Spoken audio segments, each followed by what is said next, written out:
Hello everyone, this is DavidViadel23 and welcome to the Mandragon's Cave. Today we are gonna be drawing this mysterious character, the sun god character from the episode chapter 1128 in One Piece, okay?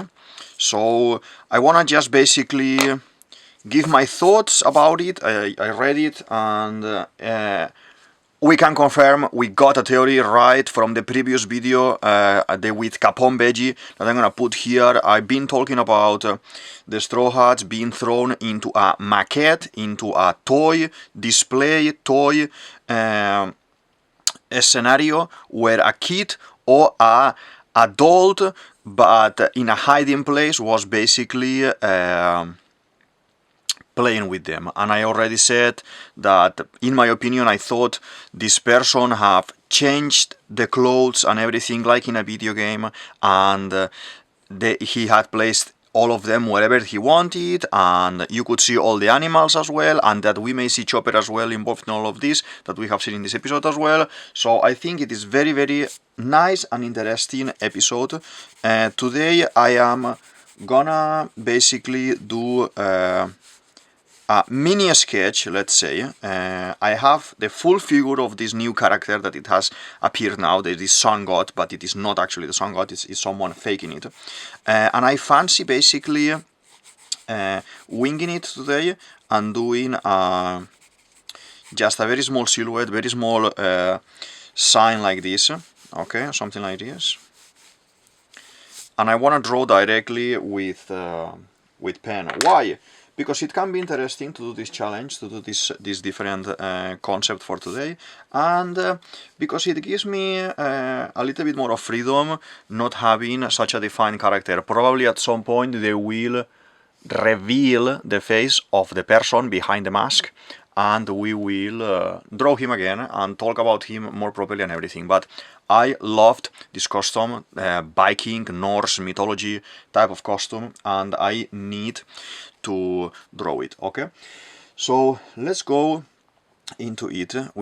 I'm just gonna be drawing some basic shapes for today, which kind of simulate the skull of this. Can be a stag, reindeer, deer. I think it's more a stag because the type of horns that he has and everything. But I guess we will see how this goes evolving. It reminds me a lot to Chopper and everything. So yeah. So today I want to do a very very loose drawing, and let's see from there where can we go. Okay. So the title of the episode 1128 is RPG, and as I said before, this is game related, this is maquette related, Warhammer, miniature related, video game related, and RPG stands for role playing game. So that this is a type of game, okay, if you don't know what's it, where players basically pretend to be someone else. They take this role as a character in a place, in an environment, in a scene, in different types of games, okay? And you can find this type of game in, as I said, in video games, in board games, and in many other type of games, okay? So basically the character that we could say that we confirm that, okay? The character that we are seeing now, it resembles, it gives me the impression, and I talk about this in another of my videos that I will ping as well in the show more section, when I was talking about the giants coming to Elbaf and everything. There is this figure of something called Volva or Bala, and this is basically a Viking Norse mythology figure for a seer, a female seer, like basically priestess, shaman, witch, you can call it however you want basically, but to explain it easy is someone who is in contact with the gods, able to speak with them, foretell the future and everything, and do magic, perform some sort of sorcery and things like this, okay? So basically this person as well represents the spiritual leader, the healer and everything, okay? So we see a character like this, not exactly like this character that we are drawing today, but we see a seer character in the TV show Vikings, and this guy has no eyes, and they make some sort of offerings to him, licking his hand, so he's able to, you know, predict the future, or be able to see through time what the future is waiting for that person that is kind of asking this sort of questions. Okay, normally this figure was a woman, but you know, you could see in some examples, or maybe Oda here wanting to represent it like this, like it's a man. There was some men as well doing this kind of role, but most of the time these were women. Okay, so I'm trying to do the horns. I know the horns look a little bit different, depending of the image that you see of this, let's say, god, but to be honest, I want to look for the simplicity of the character and take references from One Piece. I like this type of horn, very irregular, very doodly, that we see in Chopper at the very beginning and almost up to Arabasta, and it's something that I miss in the characters. I miss a little bit the playfulness of some of the designs. Okay, so I just want to try to make something like this. I'm gonna swap because I picked a very thin 0.03 today, and for what I want to do, I think it's been too much. I'm gonna leave 0.7 here on the side to fill a little bit the gaps and everything, but I think yeah, probably we go a little bit with the 0.2. Okay, so we are making this for that the character has. Okay, this god concept, like the Vikings, the giants in One Piece and everything, has connotations to the supernatural, you know, to the gods in nature, the connection, the bridge between both places, the real world and the mythological or the fantastic or the godly world. In Norse mythology, it's not like in other type of beliefs, and the Norse gods would walk amongst the humans. Okay, they would take human shape and they will walk around them and they will mingle and everything. They will have kids and everything, and if someone was very strong or someone was very skilled in battle and things like that, sometimes, you know, they will mention that if that was Odin, that was Thor, or that was basically someone favored by these gods. So they have a lot of stories, and I recently read I enjoyed it so much from Gerber translation, The Tales of Norse Mythology. I have a beautiful edition at home in brown leather covering with kind of goldy letters and the drawings and everything, and it's basically going through the whole history in Norse mythology, in Norse story, and explaining to you the giants, the Yggdrasil, the clash with the gods, how they came to be, how the world was created and everything, with Muspelheim and Niflheim and everything. So there's a lot of lore in Norse mythology, and keep in mind that Oda created the One Piece series because he loved this TV show, this cartoon TV show called Vicky the Viking, and he said it 1,000 times that I started One Piece because this series and I wanted to do something like that. So we are gonna be expecting to see in Elbaf a lot of fantasy, a lot of lore of other stories like Lego, that we see now, Lego concept and toy concept like Toy Story and things like this, and maquettes and puppets and marionettes. But keep in mind as well that Oda is a crazy fan of science fiction as well, like Star Wars, like Terminator. I think he has a real size Terminator in his living room at home and everything. There's an interview on YouTube or something like that you can check online and you know, gossip a little bit the house, and it's very nice, very artistic I would say. So basically, let's keep doing a little bit the character. As I said, I'm gonna be doing the character, but it's gonna be a small silhouette of the character, like this, like ghostly a little bit, keeping the mystery. I don't want to define anything, just so we can keep a little bit the mystery. He carries this kind of staff like a druid, like a shaman, like a volva, like a magical person connected to the magical world, to the spirit world or the god world, things like this. Okay, and this is basically because he let's do. It has this two circle like this. Yeah, it's something like this, little or small like this. This is symbolizing a sun, basically. Like these are the sun rays here on the side, and connected like this. We have a couple here on the side, and he has this kind of hairy type of boots.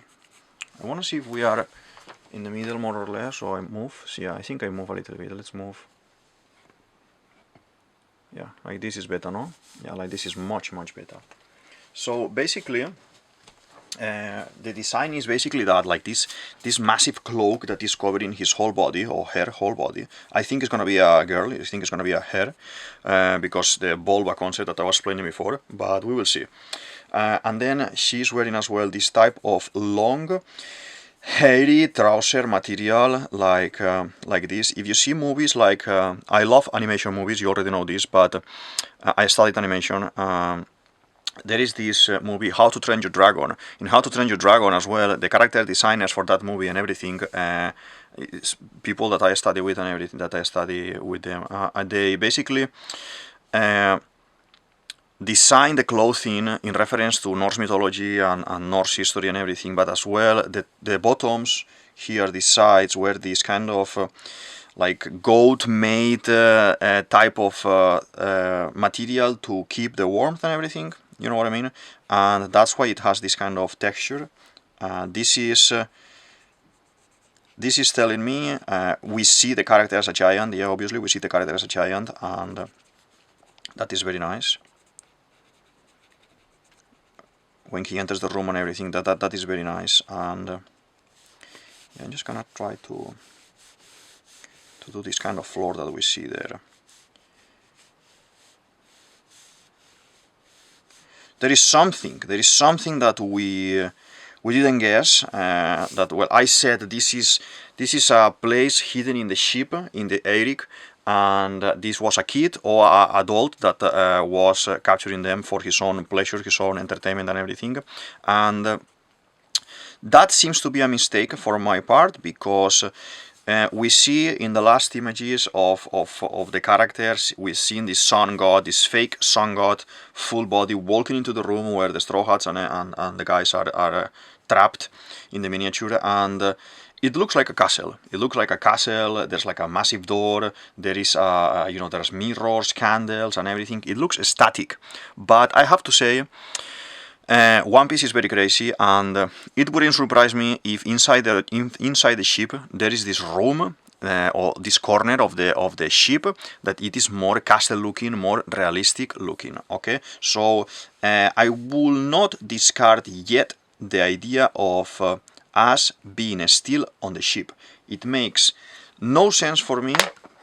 It makes no sense for me that we are somewhere else, or we are in Elbaf or another place, because it is not physically possible without the help of a fruit, to be honest, right now, and we haven't seen fruit concept yet. Okay, so basically this guy he's trying to pretend that he's the sun god, because we know that the real sun god is Luffy with the fruit that Luffy has. Okay, so that means that he should have some sort of power, and this should be fruit related, as explained before. Okay, so all these natural phenomena that they are happening in this miniature, as I said in my previous video, they need to be connected to a power. So I think with that power he has dominion over this maquette, this miniature world, and he's basically controlling everything from there. That's why they call him a god. If you pay attention to what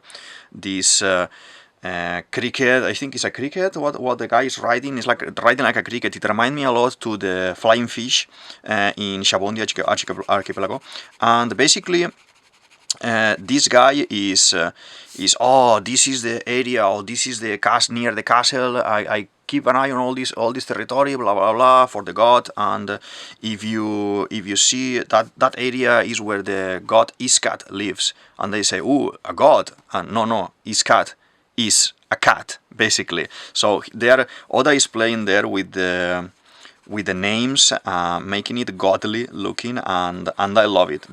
Oda's creativity, it never stops surprising me, because it's something incredible. So yeah, but that's why I say that this power needs to be kind of, he has a shield here at the back as well.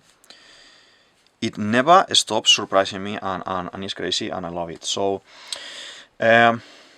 this kind of deer head that this guy has, in Norse mythology, so you don't have a god as such with this helmet. Okay, you see these type of things more related to, you know, when we see it in some drawings, in some pictures, in some modern representations of Vikings, of rituals, or when they want to invoke or the favor of the gods, or they want to talk with the gods, or they want to sacrifice some you know, animals, people, or whatever they sacrifice in that specific event, let's say it.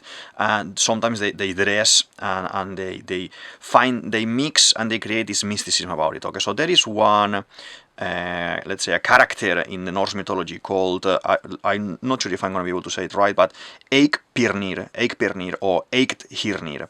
This is basically a stag, that this stag stands upon Valhalla and it ends up cut into pieces, and from these two pieces 2 other beings are created. That this is basically in the Norse mythology, in the Norse stories, how many of the characters are created, like from Ymir, that Ymir was the first giant, the first frost giant, basically. From him, from his remains, you know, gods are starting to emerge, giants are starting to emerge. So this is very, very deep in lore, in Nordic, in Norse mythology lore. Okay, so let's paint a little bit these things. I'm talking, and I wanted to do a very short video today, because we have this. I wanted to do a very little character, and I am going into a lot of details, and I am basically not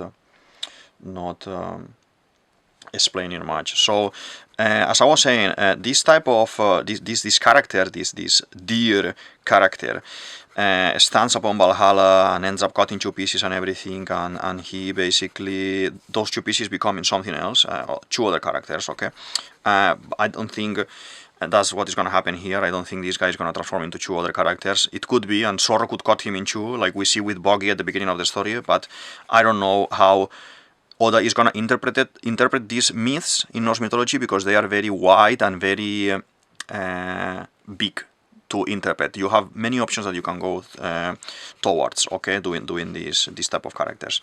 And basically, as well, the antlers and the stags were associated with the god Ing, who was associated all the time with royalty, the royal hall, the royal concept of the mythology, and on the sense and everything. So in all the halls and houses, and you know, all the series that you will watch, most of the time you will see these type of heads hanging on the walls and everything, and that basically represents a little bit royalty. Why royalty? Because the connections with the animal. This animal, in theory, is the king of the forest, and you know that Norse mythology, it's happening everything around the forests and about those lands. Like you have the lion is the king of one area, and then, you know, depend of animal, it's one king. The eagle is the king on the sky, and this type of animal was or is the king of the forest. And you can see this in many movies, even in Disney Bambi. You see that the stag father, the Bambi's father, is the leader, is the king there. Okay, even in Lord of the Rings, you see how Thranduil, Legolas' father, is riding a massive stag as well, and it is very epic. So basically, we have this kind of little information from Norse mythology confirming some of our theories said before and everything, and as well, if you like modern Norse mythology simulating old old music and ancient music. You may have heard of this group called Wardruna. They are a couple of groups doing similar type of music. Okay. I love this music. Sometimes I'm, having a shower and I put this music, or I'm working and I put this music. It inspires me to work, to do things, and to create as well.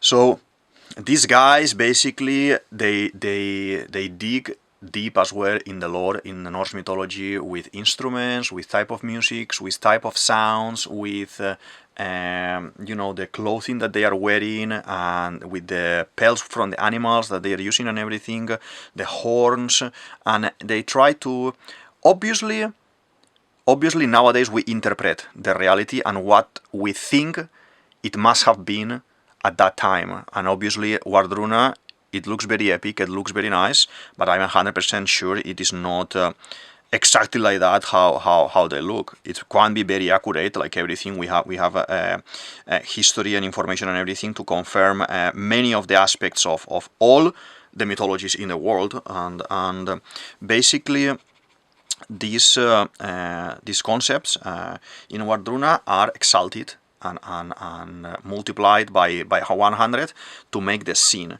Maybe they go to the forest, they are singing with the voices, with the deep voices, with the epicness, and all the mysticism around, and I love it. It's very beautiful. Okay, and yeah, but so this is kind of what I wanted to say, more or less, about the character that I'm drawing today, that I think he is gonna be a pretender, with the concept of the antlers that connects to the sun god, and it connects to the royalty. That's why it is connected here to the sun god. I think this guy, when we talk about royalty and the antlers, we think about, oh, what if this guy is Loki? I don't think this guy can be Loki, because even we see that he has a thin build, and I think it's a girl, for how he moves, a little bit more like Law. It moves like it could be Law, it could be Killer, but we know these characters can be. Killer could be, but I don't think Killer was able to camouflage so soon. He already camouflaged very soon in Wano. I don't think they're gonna play the same card. Oda's gonna play the same card here in Elbaf with him. Well, it's a helmet, similar to Killer, shape of the head as well, similar to the legs that Killer or Law has, but I don't think Oda is gonna go in that line. I think this is a new character. I don't think it can be Loki because the thin build. We see Loki in the Big Mom saga when he's a silhouette. He's a full body silhouette trying to court Lola and trying to give Lola some flowers. And we see him with the crown and everything. The crown is irrelevant. I don't think he's gonna be wearing crown 100% of the time, if it is not important for the character. But what I wanted to say is basically the shape of the body. Basically, the shape of the body in that silhouette. We have Loki that is more like Saul. He's bulky. He's like Saul, like a typical giant that has like a very big body and bulky. Okay, not round but with a bell shape, like Saul basically. And there,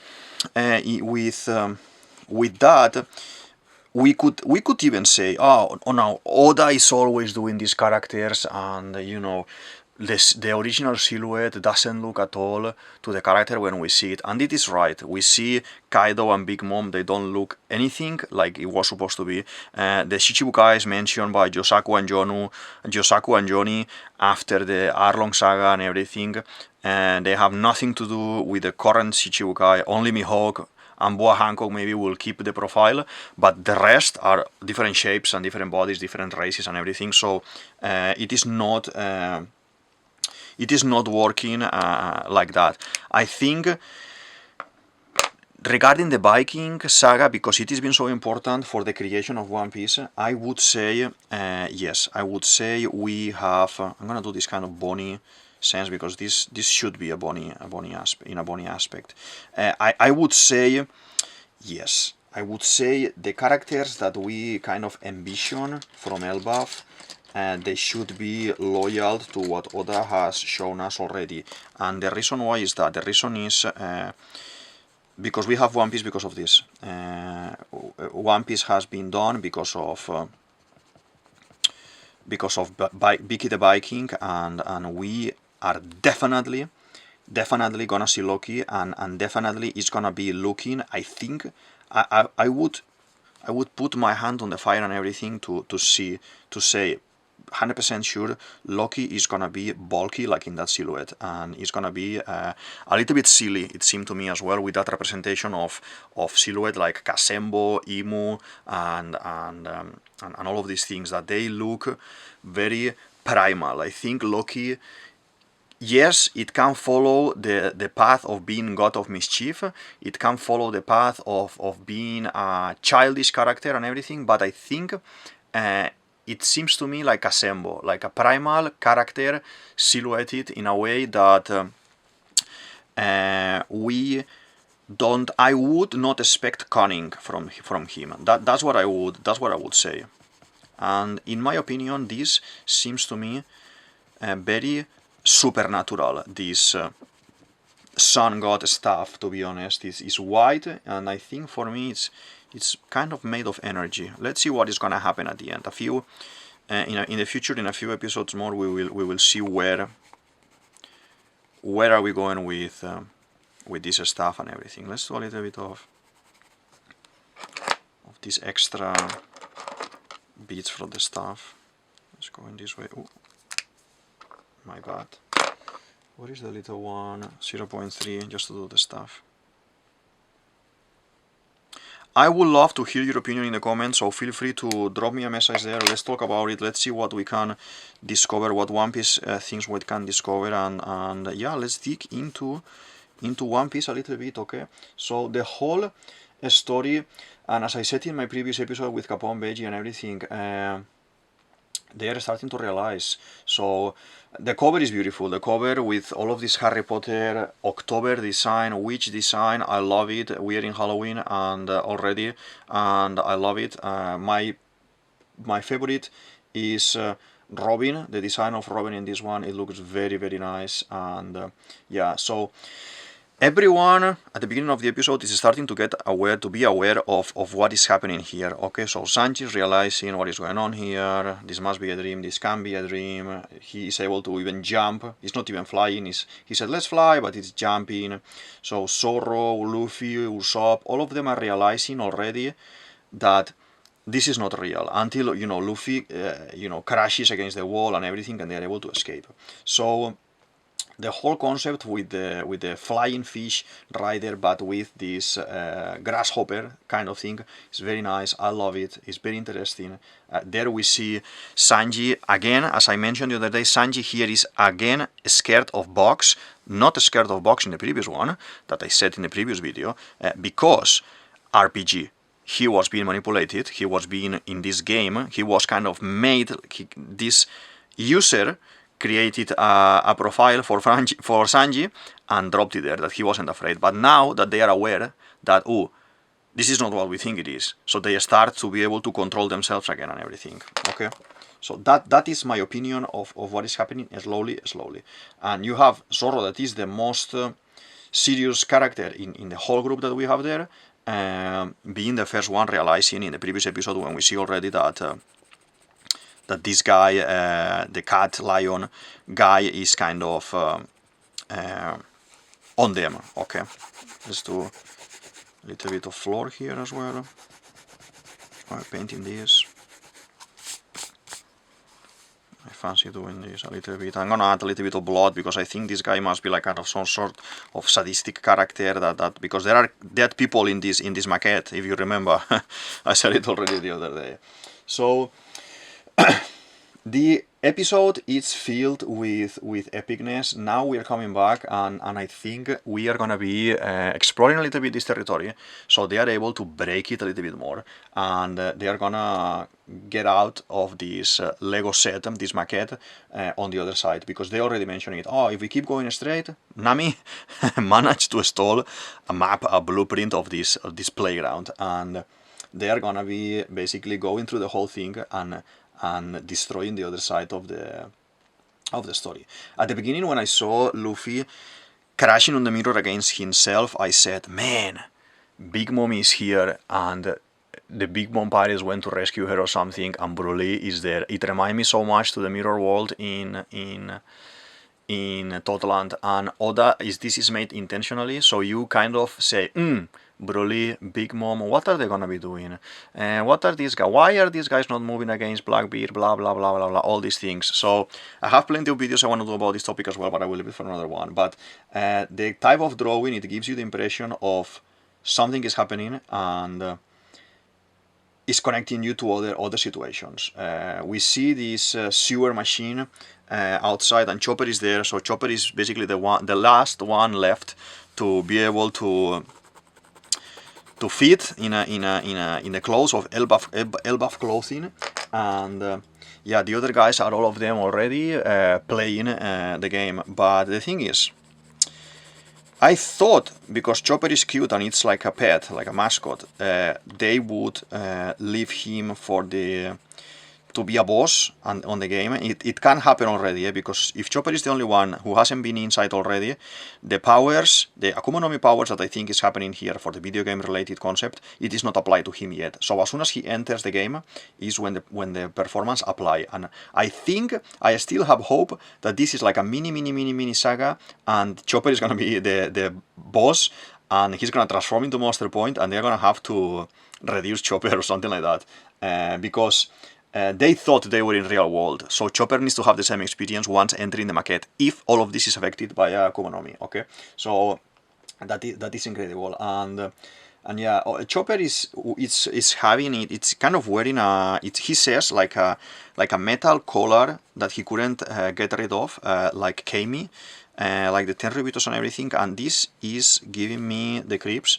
And I think that's the way that with the crown plus this collar is the way that this bad guy, this kind of crazy guy, is controlling the people or the animals that are inside this maquette. Okay, I like it very much. So please feel free to drop your info and everything here. You could drop your comments and let's open a little bit of conversation about this.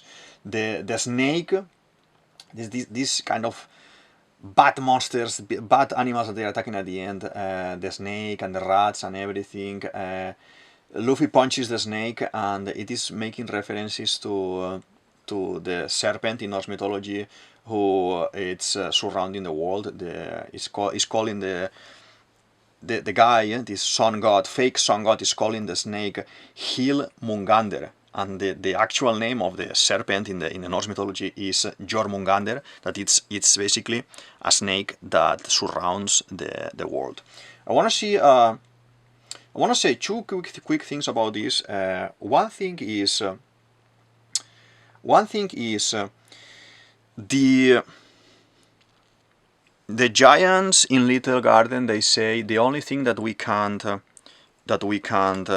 cut is the blood serpent, the serpent blood dipped in blood that is surrounding the world. That I think that they're referring to the red line. I think the only thing that the giants can't cut is the red line, and that is the comparative with the Norse mythology concept as well. Very obvious.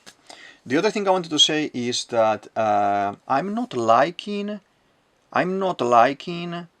that any opponent. I don't believe Luffy cannot defeat these animals, or Zoro or Sanji. I don't believe that he cannot defeat them, like let's say with normal stamina, normal attacks, or with GR second tops. I don't think these people, these animals, deserve to be destroyed by GR5. I think it's very crazy, but I think the transformations in GR5 are gonna be many now, so we are able to see the giants recognizing the real sun god. I think that is the intention of that. That's why we saw it in Eket as well. That's why Oda is introducing you with Luffy saying, Luffy doesn't need to transform to defeat this guy, but I'm gonna transform it because later I will transform it more, and I want you to get used to it. In a storytelling point, it's okay, I like it, but I'm not kind of liking it 100% yet, okay? When that snake, Hilmungander, is defeated, there is like a blood or a kind of a blackbeard type of smoke or blood coming out from the head. I think this is this means it's being controlled. I think it's being controlled, and this kind of Luffy, by attacking the serpent like this, he kind of deactivated. But no one caught the snake, so you see so much blood, to be honest. After this, we see that the serious person, the only one taking this serious is Zorro, and the one who realized that something wrong was with the lion cat. And now this creature with a skull, with this stag or reindeer, or I don't know if it is a moose, how Oda wants to do this, but he is basically, Zorro is the one who is aware of what is happening, the danger. So it may not be a surprise for me that Zorro is the one who ends up cutting the guy, like we see with Hody as well. With Hody we see this this moment where basically Zorro just cuts him, and then he needs to take the Tamatebaco pills and everything, so he's able to keep fighting and do something. But at this point, Zorro has been done such extremely strong that, yeah, I think with one Itoryu he will be able to cut whoever he wants. So I think this is my video for today. I hope you comment a little bit and we try to see what other info you can discover about this guy, this mysterious sun god, this fake sun god guy. I just want to finish by saying that I love to see the original East Blue group, the original Arabasta group together doing a little bit of a story. Oda always separates them in very mixed groups, but we haven't seen these guys, all of them together doing something, and it gave me such melancholy from when I was younger, when I was a kid. Remember seeing them joining the crew and everything, and oh, this gonna join, this not gonna join, and how they defeated Arlong and Crocodile and everything, and Smoker, and it gave me all the school vibes, and I love it, I hope to see only maybe a couple of episodes, maybe 4 or 5 episodes tops of this mini saga, and then we go into the ship. I still think, as I said, I maintain that we are in the ship. We are at the bottom, on the keel, on the ship or something like that, or on the very bottom of the ship, hiding. There is this kind of dungeon or brig, like in a pirate ship, a brig there, and there is a room or a corridor made for things like this, to keep prisoners and castle looking, like rock looking. It wouldn't surprise me. A little bit mixing with the concept of Capone Veggie powers and everything, and the Eric ship. And yeah, this is everything for today.